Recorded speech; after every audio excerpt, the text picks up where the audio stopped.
The tale opens with a young boy named Errol sharing a meal with his family. Errol's father expresses amazement at his son's composure, mentioning he was unable to rest all night wondering about which hero class awaited his boy. His mother shares in the excitement, while Errol's older sister confidently believes her brother will surpass every one of his peers. Their mother concurs, imagining how her son's natural appeal will draw the attention of all the young ladies, causing Errol's sister to fear he might be stolen from her. Yet Errol remains more grounded than his relatives, believing he'll simply become an ordinary person. In Errol's realm, hero classes represent divine gifts bestowed upon youth at age 10, enabling them to develop specialized abilities. When the blessing ritual commences, students assemble at school where a priest initiates the ceremony with the first child, placing his palm on the boy's head. The child immediately witnesses visions of flames and forged tools, revealing his destiny as a blacksmith. The youngster returns to his father filled with happiness, and the priest continues with the remaining pupils. When Errol's moment arrives, his sister declares he'll surely receive an extraordinary blessing.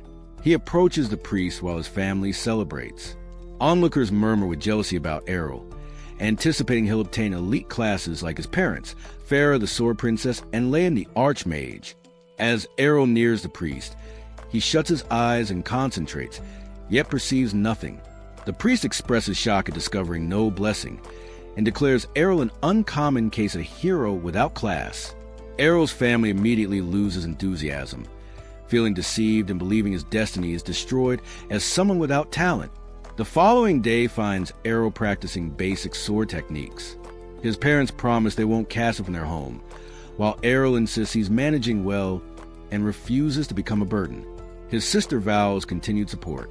Observing his family's worry, Errol reminds him he's always studied swordsmanship under his mother's guidance, so he remains capable despite lacking a class, though he privately considers his mother a poor instructor since she consistently overwhelms him during practice with her remarkable power. Following his explanation, Errol's mother feels pleased by her son's wisdom, while his father believes he might secure genuine employment. Growing weary of his family's excessive attention, Errol departs for training. At the practice area, Errol discovers two swordsman students engaged in combat. During their battle, the boys spot Errol and question his presence without a class. He calmly states his intention to train like them, but they explain they're merely enjoying themselves since their class eliminates training requirements. They offer to demonstrate their class-granted abilities and resume sparring. Observing their fluid movements enhanced by the swordsman class, Errol requests to fight them. One boy mocks his boldness for challenging someone with class abilities, but Errol maintains he needs no class. Feeling offended, the boy accepts Errol's challenge to teach him humility. Before combat, the boy ensures Errol retains a protection blessing, a temporary barrier everyone receives at birth that regenerates when avoiding damage. Errol confirms he won't perish from the boy's enhanced attacks and tells him to prepare. Angered by continued provocation, the boy charges Errol and strikes, but Errol easily deflects his amazement. Errol then evades another attack before trapping the boy in a parry. The boy's companion assumes he's playing and urges him to end the match, but he explains that Errol proves more challenging than expected. As they exchange parries, the boy realizes he cannot defeat Errol alone, so he cheats by requesting his partner's assistance. The second boy attacks from behind, but Errol senses the assault and dodges. Watching the boys argue, Errol recognizes their class doesn't aid teamwork, and he moves to defeat them both. The boys notice his approach, but Errol suddenly disappears before emerging beneath one and delivering a knockout punch to his jaw. As his teammate falls, the remaining boy rushes at Errol but trips over his friend, allowing Errol to knock him unconscious as well. With both boys down, Errol calmly declares victory. They grow angry, claiming he attacked while the defenses were lowered. When they demand a rematch, Errol readily agrees. Before the rematch begins, another boy warns him against it, noting they cannot make weak excuses for battlefield failures. After the red-haired boy calls him a disgrace to swordsmen, one attempts to argue, but his friend reminds him of the redhead's elevated status. The redhead approaches Errol and asks if he's Sword Princess Farah's son. Upon Errol's confirmation, the boy compliments his solid swordsmanship training from his mother.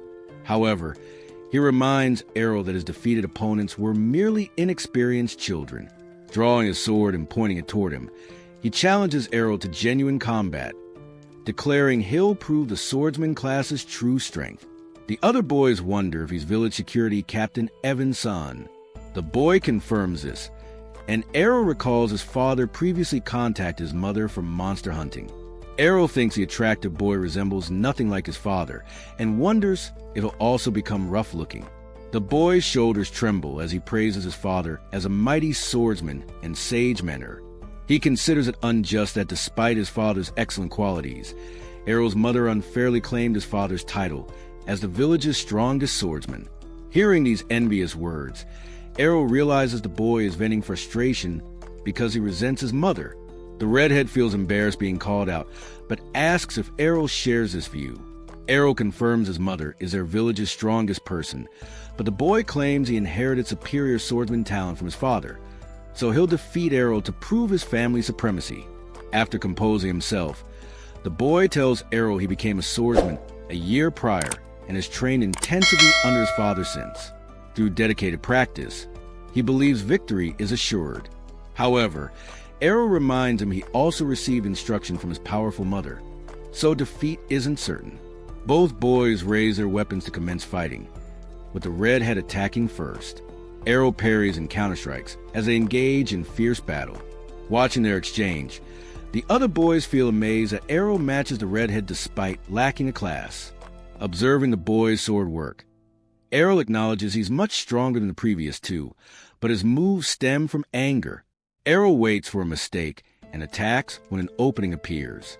However, the boy unleashes a twin slice technique that forces Errol against the wall.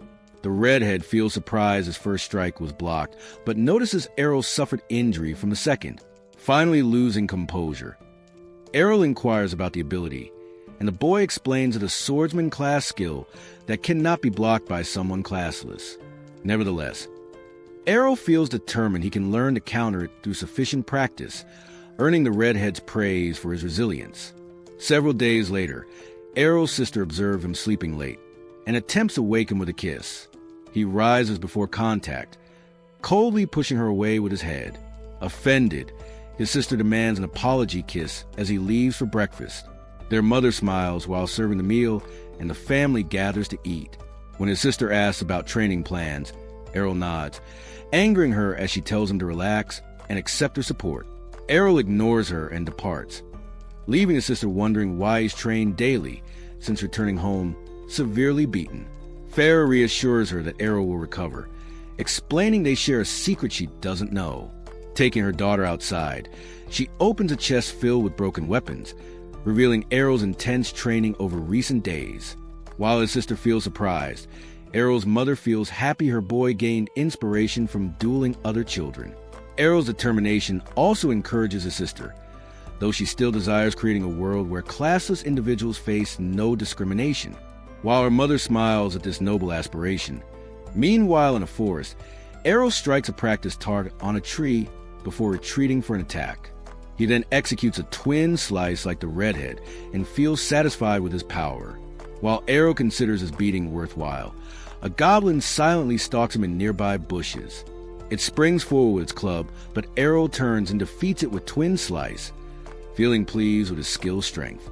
A large monster roars behind him, and he turns to report the creature's presence to village security, but stops upon hearing a panic scream. Recognizing the familiar voice, Errol realizes he lacks time to summon security before someone gets hurt. Gripping his sword handle, he rushes into the forest, mentally assuring himself of his safety. Reaching the source, Errol peers from bushes and discovers the redhead with a bloodied arm. He notices a giant hobgoblin looming over the boy and wonders about its appearance. Errol realizes the redhead was also practicing and defeated wild goblins, attracting the leading hobgoblin. While the hobgoblin corners the boy, Errol positions himself behind it and prepares attacking from the optimal angle. Taking a deep breath, Errol prepares as the redhead thinks his end has come. The hobgoblin raises its club for the final blow, but suddenly Errol cuts it down with twin slice. After the monster falls, Errol thinks he's finally mastered the technique's footwork. The redhead tries walking but stumbles into Errol's arms. Noticing the boy lost a protection blessing, Errol asks about holy water for healing wounds. The boy silently observes a shattered water bottle on the ground, so Errol offers his own holy water. After drinking, his wounds vanish and the redhead feels annoyed by Errol's growing strength. Errol notices his energy returned, and the boy thanks him for the water before asking again about his powerful skill. Errol calmly reminds him it's merely twin slice, but the boy asks how he learned it without a class, knowing ordinary people cannot acquire special skills. Errol explains he pushed training to extremes for this achievement. Feeling confused, the redhead listens as Errol explains he learned the skill by adapting to its timing and footwork.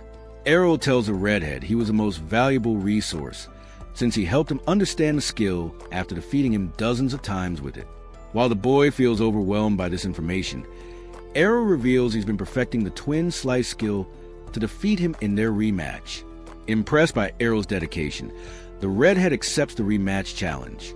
When Errol asks if he's certain, the boy says it's the least he can do after being saved and healed.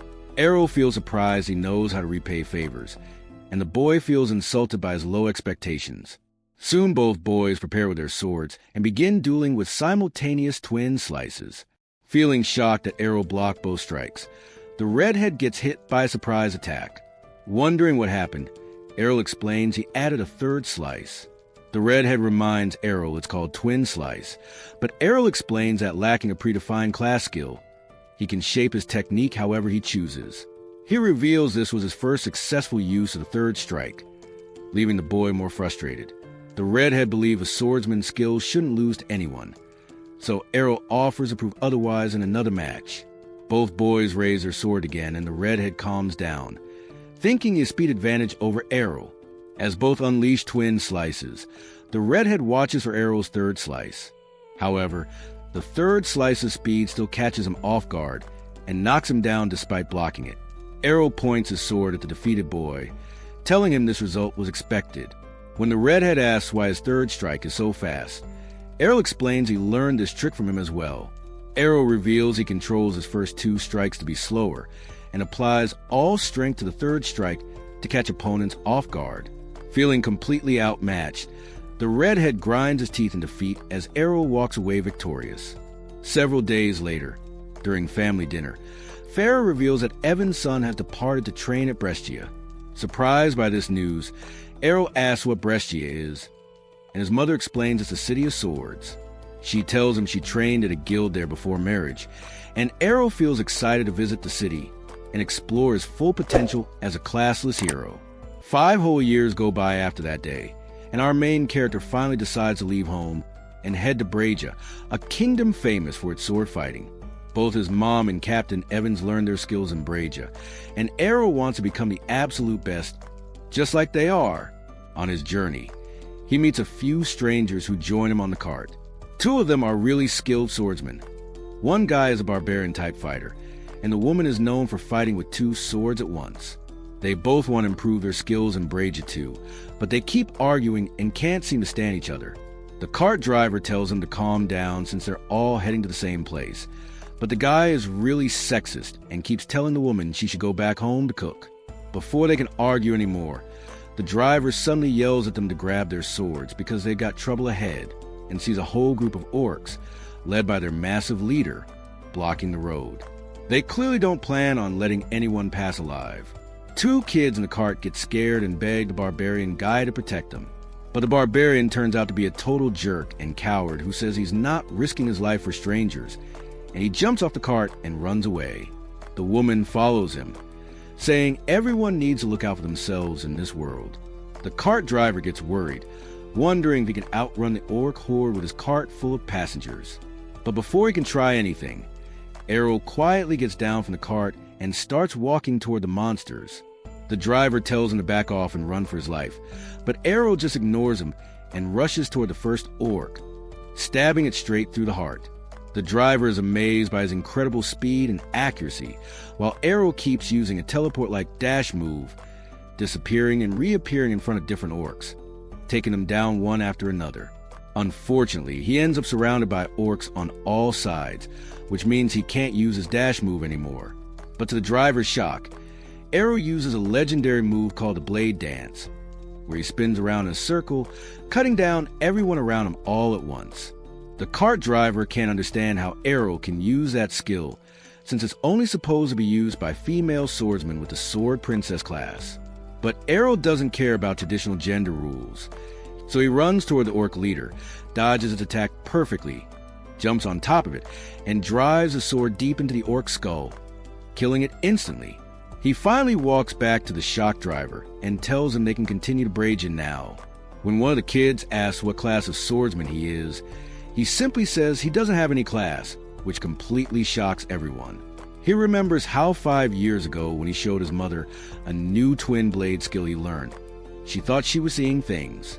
But when Errol told her he's training to copy any skill he sees, she became extremely happy and promised to teach him all the skills from the Sword Princess class. Back in the present, the driver wakes him up and tells him they've arrived at Braja, the land of swords.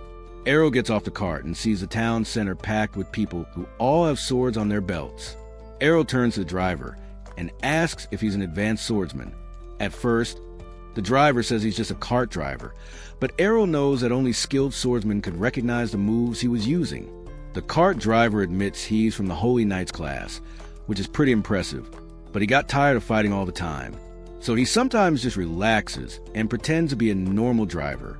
The Holy Knight realizes this is probably Errol's first time in the city and tells him he needs to find a guild first, because without one, he can't fight in any tournaments. And in this city, fighting and winning tournaments is the main way swordsmen prove they're good and make money. Errol says he doesn't care about money. He just wants to fight the strongest swordsman this place has. The driver warns him to watch out for toxic corporate guilds because they can drain your soul and not in a good way. With that, the driver leaves while Errol walks into the city, looking at all the different people advertising their guilds, higher members, and swordsmen lining up to try joining the better guilds. On the way, he accidentally bumps into a blonde girl who immediately clings to him, telling him she's from a famous guild and wants him to join. Errol immediately gets suspicious because she seems really desperate for members, so he refuses. But the girl won't leave him alone and keeps bothering him to join their guild over and over. But Errol isn't easily swayed and keeps refusing. He asks her which guild is the strongest around here, and she reluctantly tells him the Shadowblade Guild is one of the strongest right now since it has 8 different classes of swordsmen. He asks for directions and immediately heads toward that guild. He gets stopped at the entrance by a guard who directs him to the reception desk for testing. At reception, he finds a huge line of young swordsmen hoping to get into the famous guild, which makes Errol excited too, wondering what kind of amazing people he'll have to fight. But when it's his turn to register, the receptionist laughs at him for being classless, saying only people with advanced swordsman classes can apply for the guild trials. Errol insists he can pass their tests, but the receptionist refuses to register him, feeling disappointed. He decides to leave when he sees 3 ranked swordsmen enter the hall who get treated like celebrities. He doesn't really care about all that attention though, and turns to check out other guilds. But one by one, every guild rejects him because he doesn't have a class. Tired and frustrated, he goes back into the city and takes out a letter his mother gave him, telling him to find her old guild since they would definitely help him. He wonders if his mom knew he'd have this much trouble, but he's thankful anyway. Before he can even read the letter, the blonde girl latches onto him again, saying they're still willing to take him in. But Errol refuses again. She literally starts begging him to join, asking him to do it as charity, and points to the beautiful guild house, claiming it's hers. This surprises Errol a bit, but the girl explains that their guild called Dragon Fong used to be the best in the country for a very long time, but lately things have gotten really bad, and they're currently the weakest. But she wants to bring it back to its former glory. The name Dragon Fong suddenly sounds familiar. He remembers his mom once told him about her guild leader who was a dual-wielding swordsman and named the guild Dragon Fong after his special move. He decides to go in with her, which makes her really happy. But the moment they enter the room, he finds an old drunk man with only one arm lying on the couch. The man tells Errol to go somewhere else since this guild is doomed and walks away.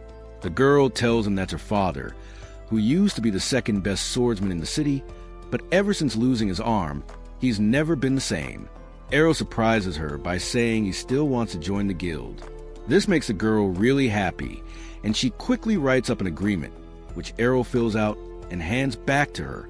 She reads it and asks why he left the class section blank. That's when Errol tells her it's because he doesn't have a class. The girl snaps and pulls out a sword, saying she thought he might be an advanced class swordsman since he was acting so hard to get. But before she can say more, the door opens and a red-haired beautiful woman named Ray enters the room. The girl immediately runs to her, crying that this classless guy tricked her into joining the guild. This gets Ray's immediate attention, and she looks at Errol, saying she never thought she'd see him here. Errol is confused and asks how she knows him. Ray looks surprised, saying they were from the same village and trained together. That still doesn't ring any bells for him, but finally he realizes that the red-haired boy he fought so many times when he was young was actually a girl. The blonde girl knows about the story too and asks Ray if this is the classless guy who beat her when they were young, because she always thought that story was made up. Ray is still hung up on that loss and challenges Errol to a match right away. The fight starts and Ray immediately uses a twin slash attack, which Errol thinks he can counter. But to his surprise, Ray slashes blast through his own and hit him straight in the chest. This confuses him. But Ray reveals she has a power swordsman class, which is why she can use a sword that's 5 times heavier than a normal sword, meaning each of her strikes has 5 times the power.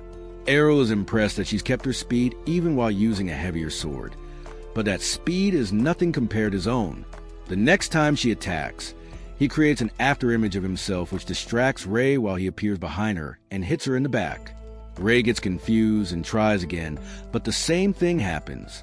She can't believe Errol is using a technique that only the most advanced swordsmen use, while Errol realizes she's too tough to take down with his normal attacks.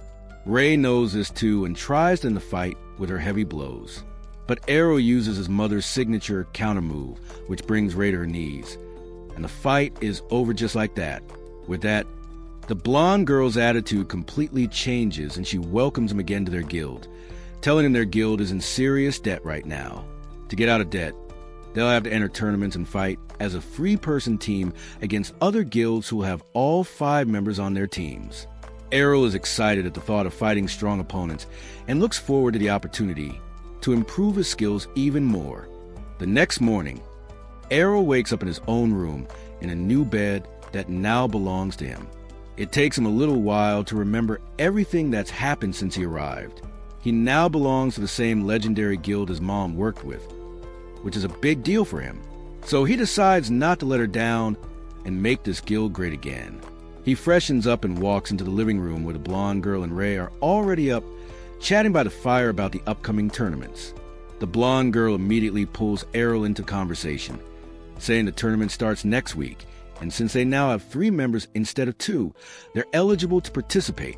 She tells Errol it's going to be super hard since it'll be an elimination-style tournament with one-on-one matches, but every guild will probably have 5 members, which puts them at a huge disadvantage. So they'll each have to defeat more than one opponent if they want to survive even the first round. The girl is pretty optimistic though, saying it should still be okay since their guild already has 2 B-rank swordsmen. So unless they end up fighting an A-rank swordsman, they should be evenly matched. Errol is new to this ranking system and asks what exactly these ranks mean. The girl explains there are 5 total ranks from A to D, where A is the highest achievable rank, and out of all the swordsmen in Braja, only 20 are considered A rank, while D rank is for complete beginners who barely know how to hold a sword. She proudly says both she and Ray are B rank swordsmen, and since Errol managed to beat Ray in a fair fight, that means he's also B rank just like them. Considering they have 3 B rank swordsmen, they should have a good chance in at least the starting rounds. With that, the girl goes into the kitchen, leaving Errol to his thoughts. As Ray is leaving, he grabs her and asks about her abilities as a power swordsman. She still seems annoyed about losing yesterday, but explains that one of her abilities is to harden her outer mana shield to protect herself from most weaker attacks. Errol thinks about this for a while, wondering exactly how he can learn such a valuable technique, when suddenly he gets an idea. He tells Ray to hit him with her sheathed sword. Ray says she's not interested, but Errol grabs her hand, begging her to do it. But Ray seems to be getting the wrong idea, thinking Errol is into some kinky stuff, though she's not completely against the idea and tells him maybe they should start with something more normal. Errol doesn't notice the attractive girl in front of him, realizes they're thinking different things, and clears up that he wants her to hit him so he can learn how to use a skill to harden his mana protection shield, which will be really effective when fighting multiple attackers, since you're more likely to get hit in those situations. She's shocked by this and asks if he's gone insane, since skills are only given by the divine grace of the goddess and can't be learned. But Errol doesn't believe in that and tells her to stop talking nonsense, since he already learned skills like Twin Blade Slice and Instant Transmission.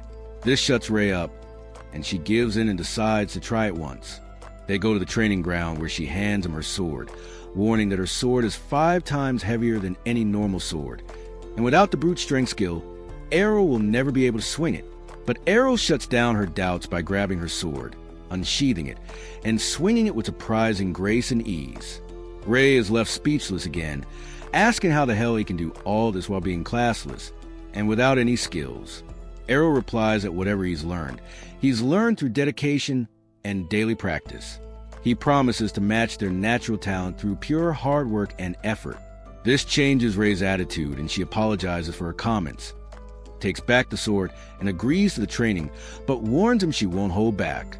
Errol agrees and tries to flirt, but that moment has passed and the woman smacks him in the face with her sheathed sword. A little while later, the blonde girl comes running down to the training ground, breathless and stressed, telling Errol and Ray that she just found out which guild they're up against, and it's not good news. She tells them the team they're facing is none other than members of the top guild, Blackblade, which is over A-ranked swordsmen led by their leader, Geo, who's known to be as vicious as a snake. But the girl has no plans of backing down and gives them a fiery speech, saying they'll do their best to defeat their opponents. She then looks down at Errol, who's on the ground after being beaten by Ray during the training session. The girl asks if Errol is dead, but Ray says they're just doing special training. But the girl thinks Ray is just taking out her stress on the new guy. Errol finally gets up saying he's hungry after getting beaten up so much and wants some food. A week flies by during training, and finally the day of the competition arrives. People from all over the country gather at the Coliseum discussing the match, while Errol is completely blown away by how huge the venue actually is. The girl overhears people saying the Dragon Fawn Guild crashed and burned, which make her angry, but Ray manages to stop her. Errol realizes people also gamble here, putting money on which teams will win. The girl tells him the current odds in their fight are 20-1. Errol says that's pretty impressive, but the girl shouts at him to shut up, since it means no one in the entire city believes they can win against the Black Blade Guild. But this could also work in their favor, since if they manage to win, they can make tons of money from a single match. Ray tries to calm her down, but she's too fired up, with fire burning in her eyes. She says they have to win this match no matter what, because if they lose, there won't be a guild anymore. And to make sure they become super rich after their match, she's taken out a loan using the guild house as collateral. So if they win, their lives will be changed forever, and no one will talk about them as a crappy guild that used to be good. Ray asks what happens if they lose, and the girl replies it doesn't even matter, because if they lose, they'll have lost everything anyway. Suddenly, she gets called out by a guy who turns out to be Geo, the leader of the Black Blade Guild, who starts putting down the girl and explains that he pulled some strings to make sure their very first match is between their guilds. It's going to be an easy fight for them, which they're bound to win, and along with that they can completely destroy the last remains of the guild that used to be the best ones. He tells her not to worry though. If she manages to win, that would mean she has the best guild. But that would only happen if she manages to defeat their A-ranked swordsmen. But with a classless loser on their team, it doesn't look likely. With that, he laughs at his own cleverness and wishes him good luck before walking away. Soon they enter the arena, where Errol wonders if Geo himself not fighting increases their chances of winning. But Ray tells him their entire team is A-ranked, so it doesn't matter. Plus, their current lineup seems more aggressive than usual. Finally, the time for battle arrives, and the announcer introduces the contestants from the Black Blade side. A green-haired boy with a fencer class is sent forward, who arrogantly declares he'll defeat the entire opposing team. The commentator gets surprised when he sees that from the Dragon Fong's side, Errol, the classless swordsman, is going to fight. The fencer boy seems uninterested since it won't matter how quickly he defeats a classless nobody, but decides to do it anyway, so he can then face the girls. The match starts, and within seconds, the fencer dashes forward and stabs Errol through the chest, surprising everyone with his speed. But while the blonde girl gets worried about Errol, Ray tells her to look carefully. It turns out it was simply Errol's shadow. The fencer seems surprised, but it doesn't faze him, and he turns around and lunges again, only to find another afterimage. He realizes this won't be over as quickly as he hoped, as he gets surrounded by images of Errol. But it doesn't matter to him, as he plans to use his speed to stab them all. The afterimages all attack at once, and the fencer slashes through them all, only to get stabbed by the real Errol, who managed to create 3 afterimages, which is supposed to be really difficult. The fencer falls to the ground, and the match is over just like that. Errol mentions that his mother used to practice with him while using 5 images at once, and that was her going easy. The commentator is shocked as the crowd erupts with cheers for the classless fighter. He realizes that even though he tried the same technique as the fencer boy, his wasn't as refined, which means he'll have to work on it even more. The next match Errol faces is against a dual wielder who pushes the attack with a constant barrage of sword strikes. But Errol manages to block them all before using the twin/attack to take his opponent down. With 2 down, the next opponent he faces turns out to be a reverse grip dagger wielder who's more careful and uses a bunch of martial arts techniques alongside his blade. But that's no use since Errol is too fast for him and confuses him with afterimages before striking him down from behind. Ray and the blonde girl are both shocked that this guy just defeated 3 A-rank swordsmen without breaking a sweat in record time, which actually fills the girl with hope of actually winning the match. The next match turns out to be a little more difficult since he's matched up against a shield swordsman who's known to be tough, and since Errol can't land any critical hits, he's forced to dance around and slowly wear down his protection bit by bit. His opponent screams at him that he can't possibly be classless, but Errol replies that whatever he's achieved is through sheer hard work and nothing else. The big guy tells him hard work won't take him far when up against natural talent as he rushes forward with shield bash skill, but Errol manages to use one of his mother's signature techniques, foresight. He predicts his enemy's movements and manages to kick the shield down. With that, he uses a technique he learned from his last opponent, the martial arts guy, and kicks the brute in the stomach. He then picks up the shield and starts moving forward. The brute gets enraged and tries to attack, but Errol manages to parry before dashing forward and using the same shield bash to destroy his opponent. People start rioting and calling him a liar who isn't revealing his rank in class. So the organizers bring his class ID to the magic crystal ball and broadcast live that he indeed is classless. With that cleared up, the next opponent is announced, and this one seems different. This swordsman is named Masamune, and he's from the samurai lineage in the east with a curved sword called a katana. Before Masamune even takes his sword out, Errol senses danger and gets ready, knowing this fight won't be as easy as the others. He realizes Masamune is planning to use his ultimate skill, and like a snake is waiting to strike. But Errol is curious, so he moves forward, putting himself in danger. The moment he enters the swordsman's range, Masamune whips out his sword toward Errol, but somehow Errol is faster and disappears behind him. Masamune is shocked, but Errol tells him he's genuinely the fastest person he's seen in the city. But unfortunately for him, his own mother was much faster, so he's used to it. With that, he uses the sword princess's ultimate skill, stabbing his enemy multiple times and defeating him. With that, everyone is shocked into silence as the supposedly weakest member of the weakest guild just completely destroyed the strongest members of the strongest guild. Errol walks back toward Ray and the blonde girl, feeling content that they should have earned enough money to keep the guild going. That evening when they return to the guild house, they immediately start celebrating with drinks all around. Errol is still shocked that the blonde girl is old enough to drink, but she says she's a grown woman even if she looks a little small. She still can't believe Errol single-handedly defeated 5 A-rank swordsmen from the best guild in the country all alone. She decides she must try to win him over since he's her ticket out of poverty and obscurity. She tries to propose marriage, saying she can fulfill all his desires, But Errol is a true independent person and rejects her outright, saying he prefers someone like Ray instead. This immediately makes Ray blush as she gets up from her seat, yelling at Errol to stop saying stuff like that just because he wants to turn the blonde girl down. But Errol is seriously considering it. He asks why she would think he's making fun of her, and she replies that when they were young, he called her a man during their sword fight. She says everyone who's met her has said she has no feminine charms. But Errol can see two big feminine charms right there in front of him and disagrees. The blonde girl realizes Ray has absolutely no idea what her biggest strengths are and how she could use them, so she doesn't really need to worry about her.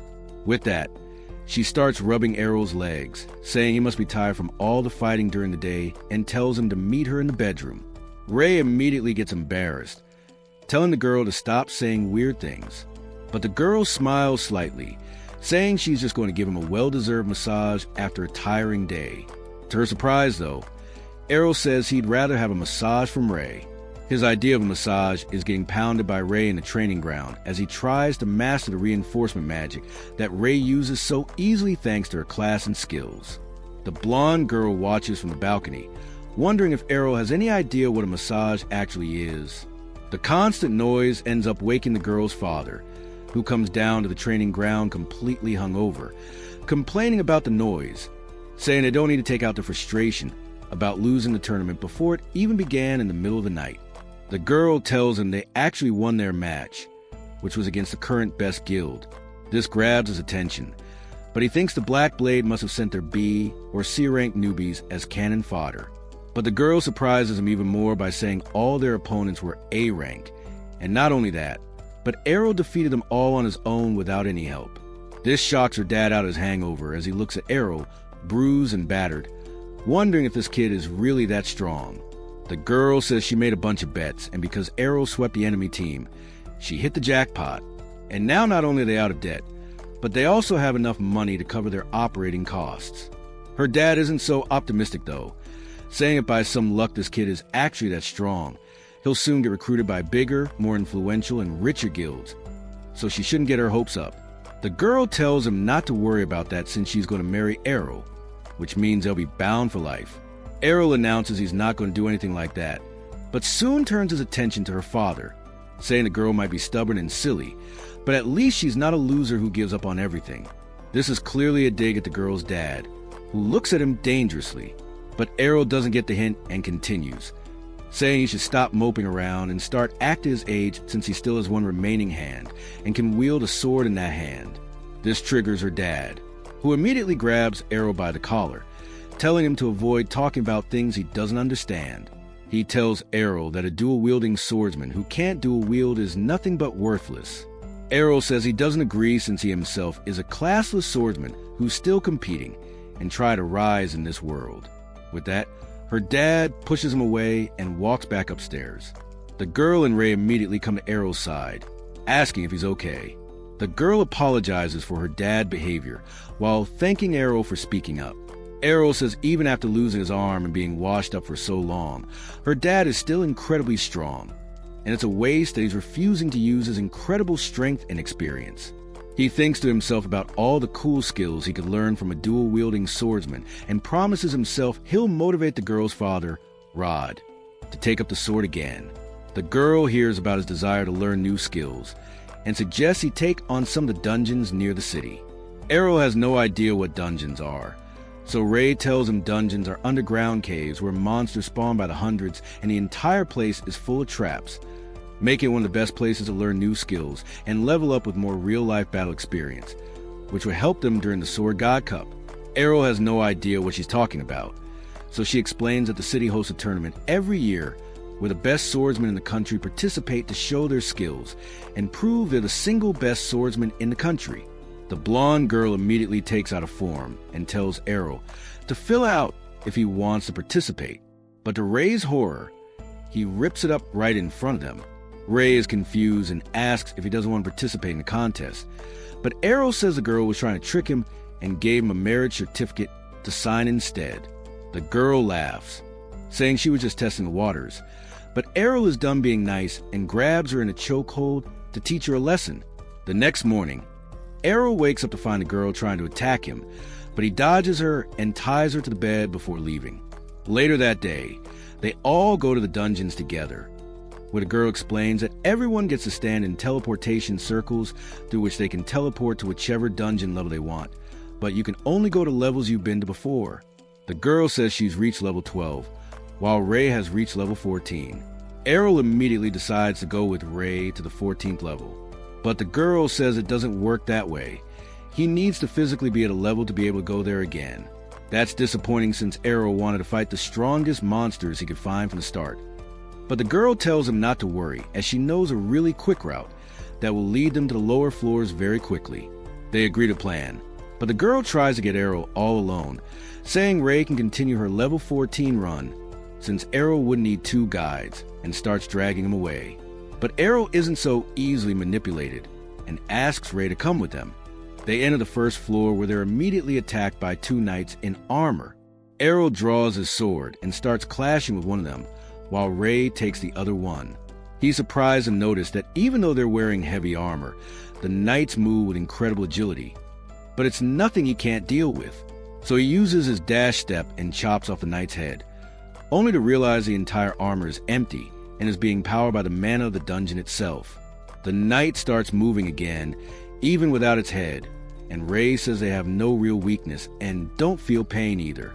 So Errol decides to go for the legs, which works out beautifully as the magic knights collapse on the ground. Ray also deals with her opponent, saying they'll soon regenerate, so they need to move on. Before moving further though, Errol asks the blonde girl what her class is, and she very proudly says she's a fencer and promises to teach him anything he wants in the training ground or in bed. But Errol rejects her once again and moves on. Before entering the second level though, they hear cries for help coming from the door. When they move closer, they find a man covered in blood, kneeling on the floor and begging for help. Ray suggests taking him above ground, but the man refuses, saying his friends are still inside and they got badly hurt by a trap. He begs him to help rescue his friends, but the girl immediately gets down to business, asking for money in return for help. To her surprise, the man even pays her a good amount for money he won gambling. But Errol senses something wrong. While walking behind the man, he notices that whenever someone loses that much blood, they can't even sit on their own without holy water, let alone walk all the way back to a dangerous room. He realizes the blood and injuries are completely fake, but decides to keep this information to himself just because he thinks this might lead to something interesting and fun. The man takes him to a secret room where they find a trail of blood and a puddle in the center with 1 single gold coin. The sight of the coin immediately tempts the blonde girl, who goes to pick it up when a teleport circle appears beneath them. Ray realizes this was a setup while the man grins at them, saying he got paid well to do such an easy job. But to his surprise, the magic circle teleported him along with the others. They all appear on a floor that even Ray hasn't seen, meaning it's even lower than the 14th floor, but there are no signs of strong enemies yet. The guy who pretended to be hurt is shaking from fear as he stammers that this is supposed to be the lowest floor of the dungeon where the advanced sword god can be found. Suddenly, a knight with rainbow enchanted armor appears in front of them, but the girl refuses to believe the story of the sword god class, which everyone thought was just a myth. Errol realizes the trouble they're in and immediately pushes the girl down, as the sword god sends an aerial slash so strong it breaks the dungeon walls. Without wasting any time, the sword god attacks Errol, who barely manages to get his sword up in time, blocking the attack. Even though he gets shoved into the wall, he realizes he survived that just because of the reinforcement magic training he got from Ray. He tries slashing back at his opponent, but the knight is extremely quick and uses all the advanced moves to dash back. With that, he smiles, saying this is a good opportunity to test himself. This completely shocks his party members while he uses the same divine step technique to close the distance and pushes the attack, hitting the knight with a barrage of strikes which get blocked. The knight is forced to back off but uses a skill which causes gravity in the room to increase, forcing the others to the floor. But Errol easily maintains his stance since he's faced the same thing before when he was younger, training against his mom. He used all his strength back then just to be able to stand, so when his mom attacked, he wasn't able to do anything. But this time is different. He uses the gold coin to nullify the attack, which creates a small opening, and Errol uses it to its full potential, using one of the strongest abilities called Infinite Break. The knight shatters into pieces after that attack, shocking everyone present in the room. He regains his strength with some holy water, and then they all safely exit the dungeon through the teleportation spell. Back in the bar, Rod is drinking again when he overhears a conversation between three young idiots talking about how they tricked the new members of the Dragon Fawn Guild into a trap, and they're most likely never coming back. Rod walks up to them and breaks their table with a single punch, ordering them to reveal everything they know. But he's interrupted by Geo, who calls him a good-for-nothing drunkard. Rod immediately realizes this must have been set up by Geo, which means the chances of his daughter's survival are slim to none.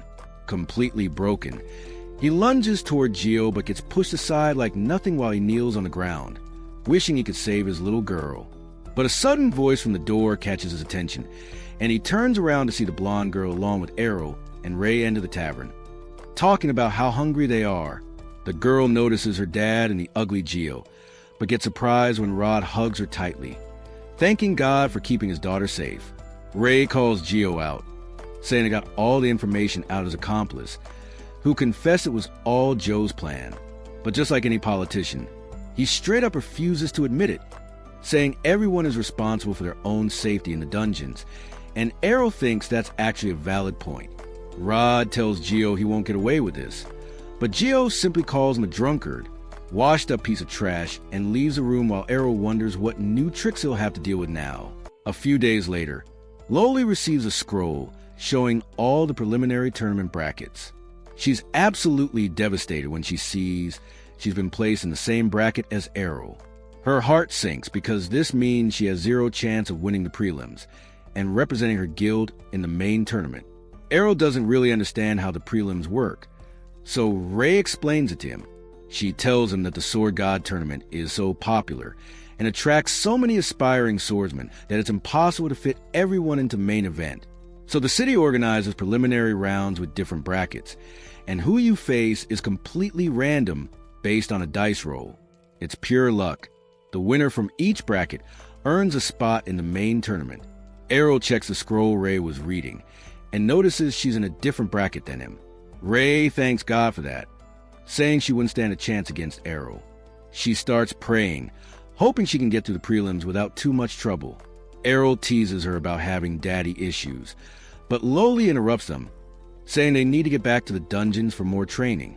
But Errol is completely sick of the dungeons by now and wants to skip it. Loli tries acting all cute, telling him she needs a strong man to protect her if things get dangerous. Ray sees how pathetic Loli is being and decides she needs to teach her about being independent. Before they can leave, Rod bursts into the room, being overly dramatic. He grabs his daughter and tells her to be extra careful, saying you never know when Jor might attack again. Loli can see the genuine fear in her dad's eyes, so she seriously agrees to stay safe before heading out. Rod turns around and catches Errol silently judging him.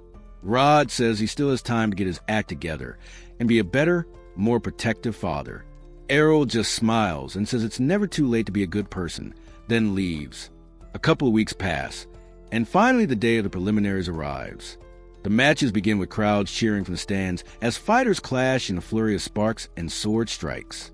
Slowly, people start getting eliminated.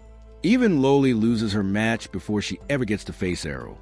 She sits in the corner brooding, sad about the results since she at least hoped to make it to the finals this time.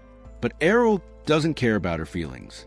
He tells her she was worried for nothing about being in his bracket because she would have lost anyway. This makes Loli feel even worse. But she pulls herself together and tells him to stay on guard, even though he's really strong. She warns him that the other finalists in their bracket has some special tricks. Errol doesn't seem too worried, though. He says he's already seen almost every trick possible from his fights in the dungeons, so he doubts this opponent will surprise him. Loli isn't so sure. She tells him this red-haired swordswoman is actually a magic swordsman who can use magic spells to enhance her sword with mana and extra power. This surprises Errol. He didn't expect the city to allow magic in a tournament about being the best swordsman. Loli explains that it doesn't matter what your class is. You just need to be part of a guild to enter the tournament. The announcer calls for Errol, and Loli wishes him good luck. He walks into the arena and comes face to face with the red-haired girl. She immediately tells him she's a magic swordsman and that it's an accepted class, so she doesn't want to hear him complain about the fight being unfair because of her magic. Errol tells her straight up that he doesn't mind and that the best fighter will win. The announcer starts the match, and immediately the red-haired girl starts throwing fireballs at him. Errol dodges like he's in the Matrix, avoiding the attacks one by one while deflecting and slashing through the rest. The magic swordswoman seems to have an endless supply of mana as she keeps up her barrage, but Errol dodges and weaves through the attacks to get close to her. He tries to strike her down, but she manages to block while using another fireball to push him back. Errol starts getting a sense of her fighting style and comments that it must be pretty convenient to switch between close range and long range attacks at will. She brags about being gifted and says a classless loser like him could never beat her. But Errol replies that she's not a master of either discipline, even if she knows the basics of both. This really pisses her off. She promises to make him eat his words as she uses her magic to cover her blade in fire, creating a flaming sword. She claims only a true magic swordsman can wield something like this. She swings her sword and the flames chase after Errol. He calmly sidesteps and slashes back at it. But even he's having trouble predicting where the next attack will come from because of her wild, unpredictable movements. He acknowledges her talent, saying she must have practiced quite a bit. But then he stands perfectly still and absolutely schools her on what real mastery looks like. He starts deflecting her flame attacks without moving an inch from his spot. He says that if her basic swordsmanship was better than Loli's, she could have been so much more effective and dangerous. But at this level, she's barely better than NPCs. This completely embarrasses and humiliates the girl. As she loses her cool, Errol takes advantage and sends a twin slash her way, which completely extinguishes her flames. She's shocked. Before she can even process what happened, he uses his blink step technique to appear behind her and hits her in the head with his sword's pommel, knocking her out cold. The crowd erupts with cheers as the judges announce Errol as the winner of the fourth block. But all he's thinking about is how to master and use the skills he just saw this girl demonstrate. A few days pass, and finally the day of the main tournament arrives. Loli goes back to the guild house to wake up her father. She insists he watch the tournament with her, so they can cheer on both Errol and Ray, who both won their blocks and made it to the main tournament. Her father doesn't even open his eyes. He tells her to go by herself because he doesn't really care about it. Loli tries to provoke him, asking if he's scared he'll see Jorg there. Rod immediately gets triggered, saying he's not scared of Jorg. But then he calms down. In a vulnerable moment, he tells his daughter that he tried picking up his sword yesterday and realized he's so rusty at this point that he might not even be able to win the Sword God tournament anymore. This pisses Loli off big time.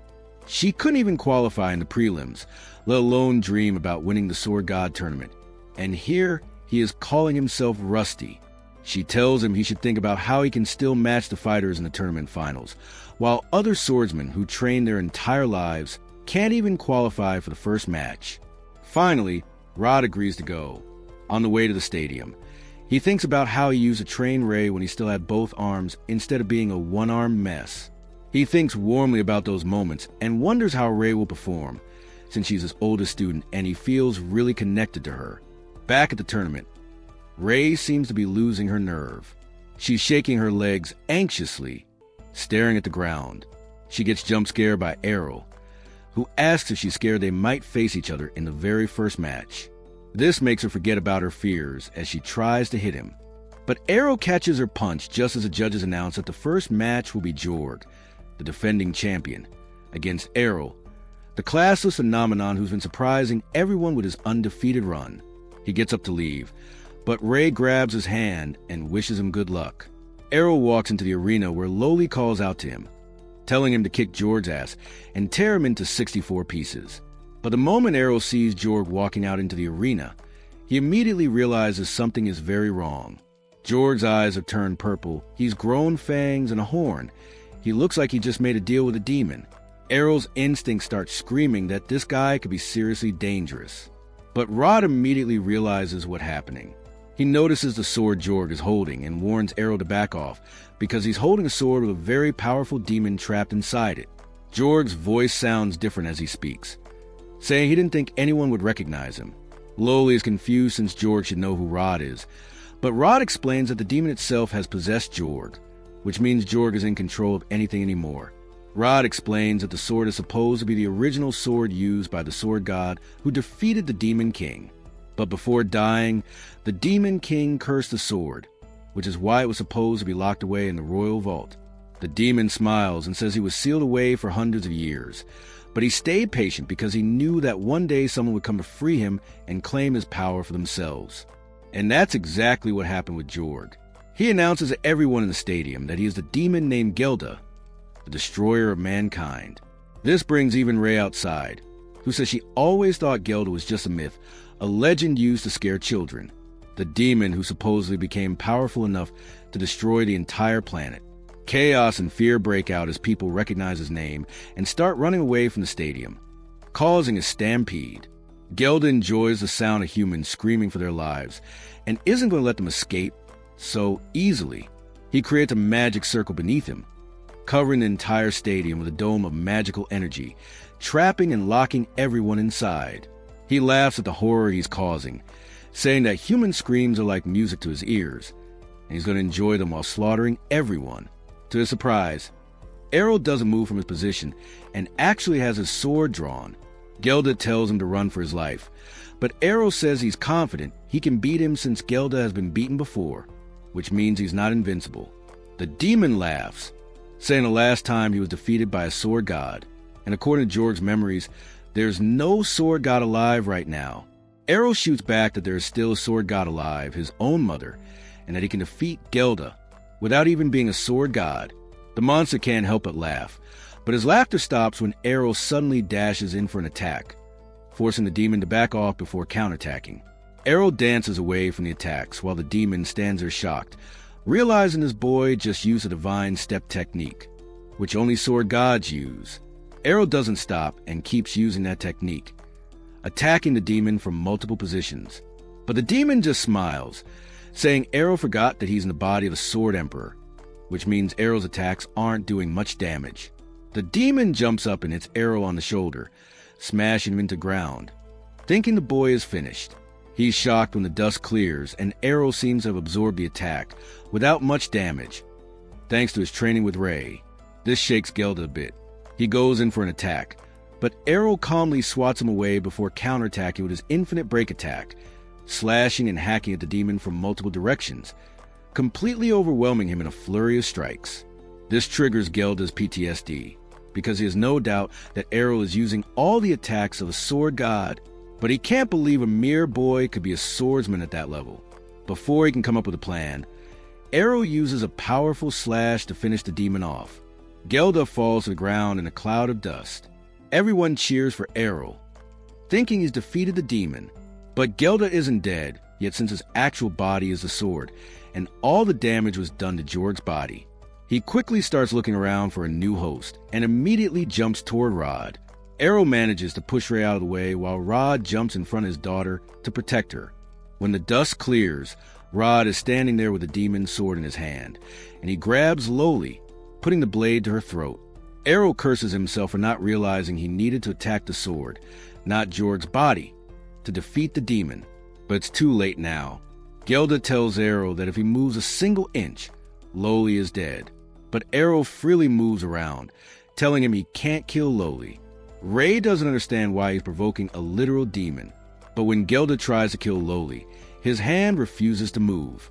Errol explains that Rod is much stronger than Jorg ever was, so possessing him won't be that easy.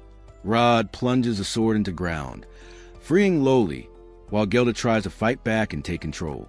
But Rod is too strong for him, and manages to free himself from the demon's grip.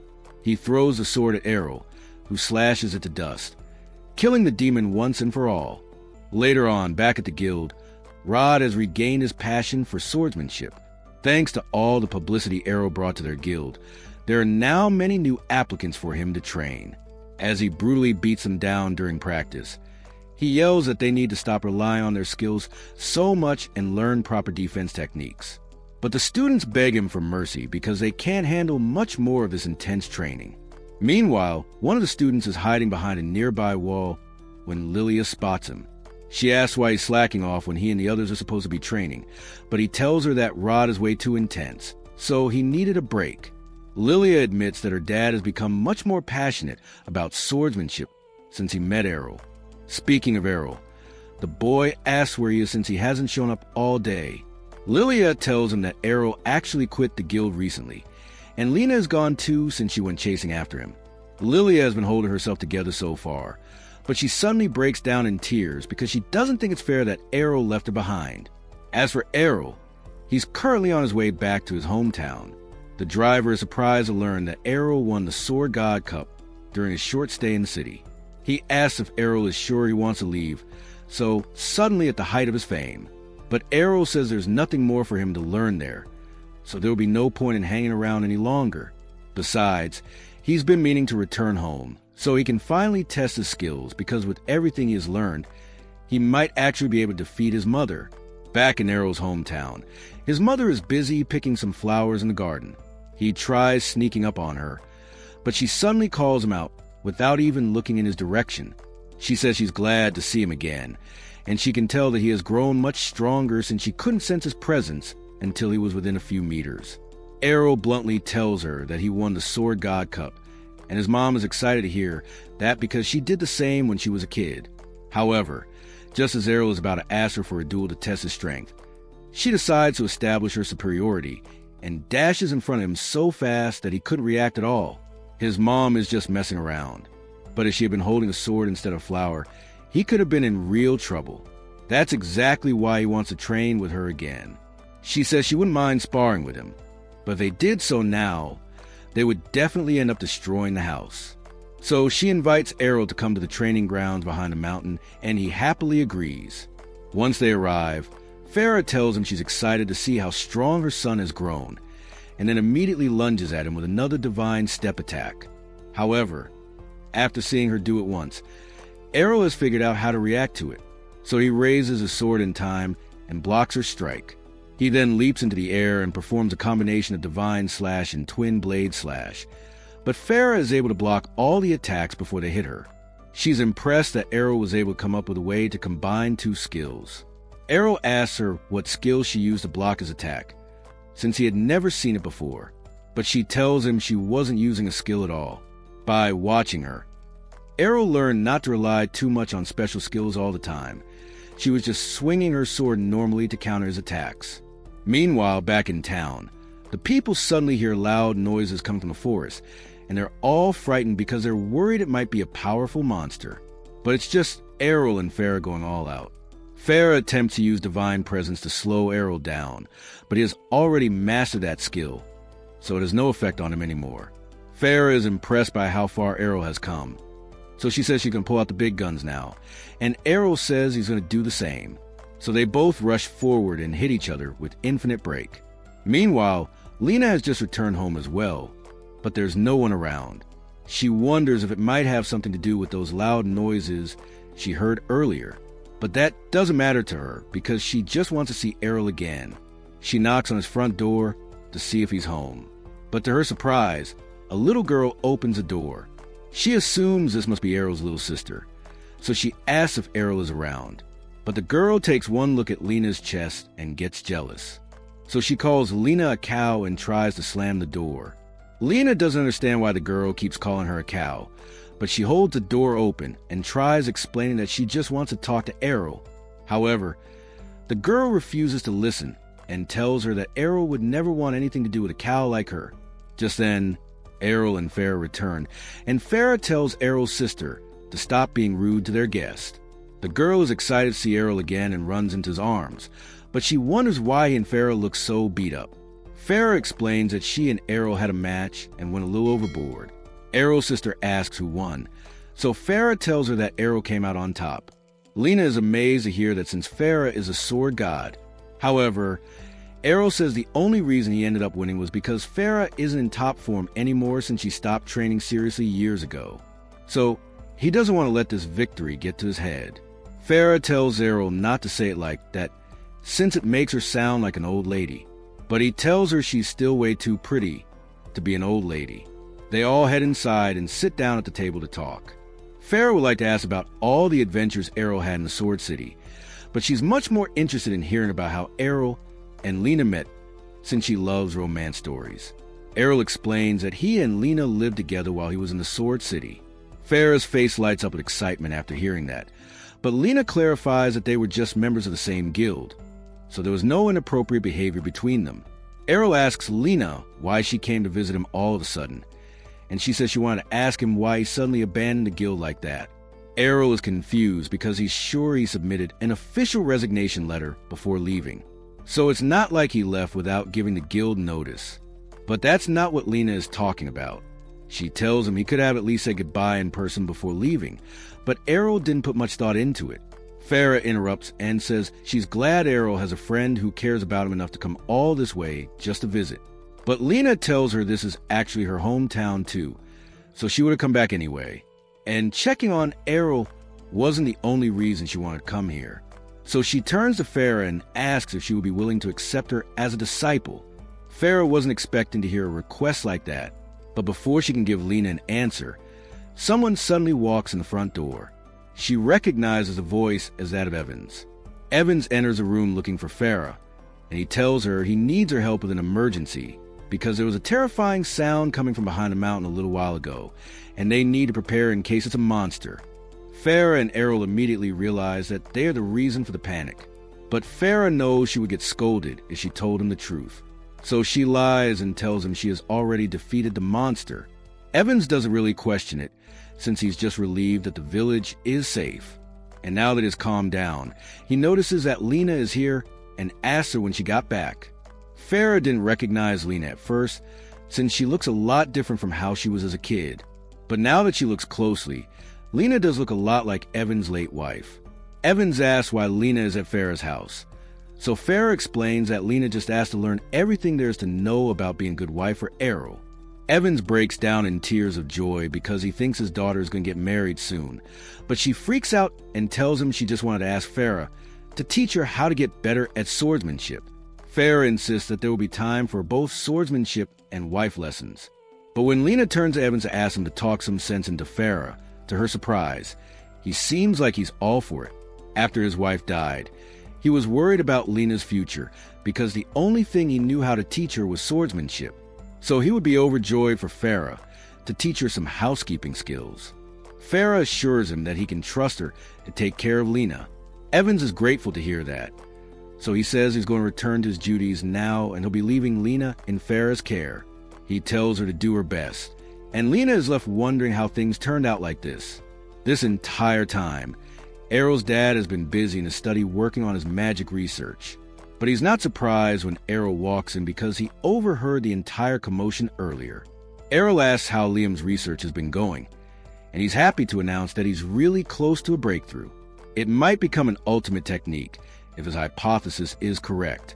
That aside, he asks Errol if it's true that he brought back a cute girlfriend. Errol doesn't deny it, but he says he would describe her as more beautiful than cute. More importantly, he says there's something he wanted to talk about. He just defeated Farah in a sword fight, so he would like Liam to teach him magic now. However, Liam says it would be impossible for Errol to learn magic, so he should just give up on it. While that's going on, Farah is in the kitchen with Lena, trying to teach her how to cook. Lena agrees to give it her best shot, but she has literally no experience with anything other than a sword, so she ends up smashing the table to bits. Lena apologizes for the trouble she caused, but Farah says it's fine since it just means she'll have to start from the basics. A little while later, Errol and Liam finish fixing up the table. But while Errol is putting away the tools, he asks why Liam didn't just use magic to fix the table.